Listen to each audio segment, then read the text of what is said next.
In this video, you will see how to insert a signature line in Word online like this. You can insert the signature line and you can also move the signature line to the center or to the right like this. It's very easy. First, click inside the document, then go to the Insert tab. You will see here the option of Table. We will make use of table to insert a signature line. Just click on the table and select one by one table. Now you will get this table. Go to the table border. Under the table design tab, now you will see the option of table border. Click on the drop down and then select the first option, all borders, to select all borders of the table. Then go to the color option and select the option white. Now click again on the bottom border, go to color and this time select the option black.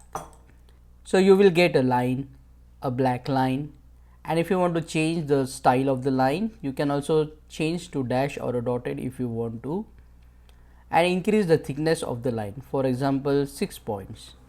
After creating a line, now we need to reduce the line length, and to do that click on top of the line and hover your mouse over to the line and you will see this small square. You just have to click on the square to select the whole table, and then you can just change the size of the line like this. You can go to the home tab and you can center align the signature line, or you can also right align the line like this, and if you want you can left align as well. In this way you can insert a signature line in Word document quickly. Click on that like button, comment below and let me know if this video solved your problem. And don't forget to check out these useful videos if you want to learn Word online quickly. Subscribe and don't forget to press the bell notification icon.